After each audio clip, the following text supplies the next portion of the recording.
শুভ সকাল বন্ধুরা। তো আমি পিয়ালি, আমি পিয়ালি, তোমাদের ঘরের মেয়ে। তো থাম্বনেল টাইটেল থেকে বুঝতেই পারছো আজকে আমরা কোথায় গেছিলাম। তো আমরা সকালবেলা ঘুম থেকে উঠে ভোর 5টার সময় উঠে আমরা স্নান করে ফ্রেশ হয়ে আমরা বেরিয়ে পড়লাম বড় মার উদ্দেশ্যে। তবে একটাই কথা বলতে আছে, ধর্ম হোক যার যার, বড় মা সবার, সত্যি বাস্তবে তাই। তো সবাই মিলে আমরা রেডি হয়ে গেলাম, ছেলে মেয়ে, আমার আর তোমাদের দাদা ভাই, সবাই মিলে রেডি হয়ে আমরা বেরিয়ে পড়লাম। তো আমি এই যে শাড়িটা পরেছি, দেখো এই শাড়িটা আমি বড় মার ওখানে যাব বলে সেই উদ্দেশ্যেই আমি কিনে পরেছি, কারণ আমার এরকম ধরনের শাড়ি পরে একটু পুজো দেওয়ার শখ ছিল। তাই সেই শখটা মিটিয়ে দিলাম, আর সেটা মেটালো হচ্ছে সত্যি কথা বলতে বড় মাই। কারণ শাড়িটা আমার এসেছিলো অনেক লেটে, তাই হয়তো আমি এতদিন যেতে পারিনি। তো তারপরে এই শাড়িটা আসলো, তো যেদিন আসলো তার দুদিন পরেই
নৈহাটি, আমরা এখান থেকে ডাইরেক্টই আমরা নৈহাটি পৌঁছে গেছি, এখানে ডাইরেক্ট বাস ছিল। তো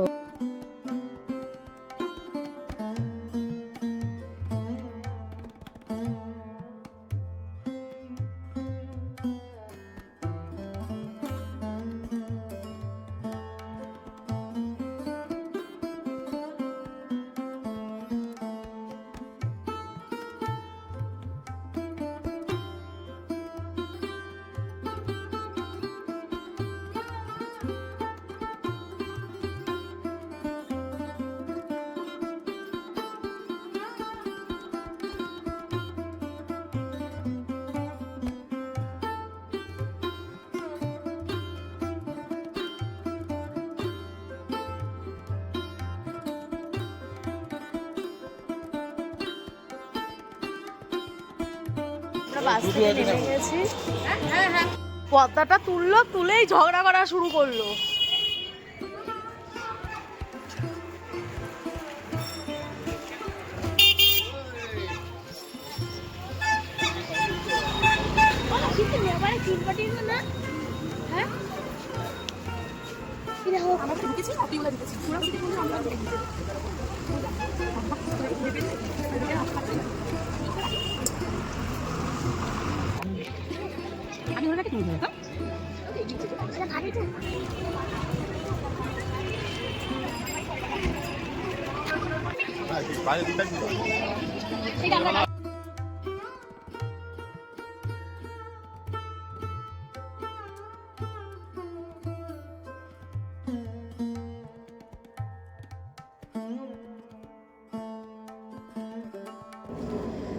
দেখো এই ছেলেগুলো মনে হয় তারকেশ্বরেই যাচ্ছে যতটা সম্ভব। দেখো সবার পিঠের মধ্যে লেখা বড় মা, মানে সব চিল্লাচ্ছিল বড় মা করে।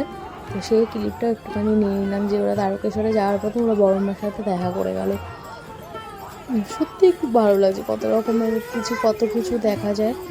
তো সত্যি খুব ভালো লাগছে। তো দেখো, আর আমি বাড়ি এসে রান্না করে দিলাম সজনে ডাঁটা আলু দিয়ে তরকারি, সয়াবিন আলুর তরকারি। নিরামিষই আমি দিনকার খেয়েছি।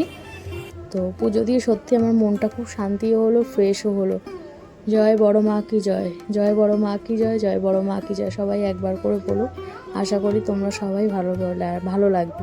তো দেখো, একটুখানি বড় মার হয়তো দর্শন দেখা পাবে ভিডিওটায়। দেখো, তো যদি ভিডিওটা ভালো লাগে অবশ্যই কিন্তু লাইক, কমেন্ট অ্যান্ড সাবস্ক্রাইব করে দেবে। তো ভিডিওটা আজকে এখানেই শেষ করলাম। তো সবাই ভালো থাকবে, সুস্থ থাকবে, আর আমার কথা মনে রাখবে।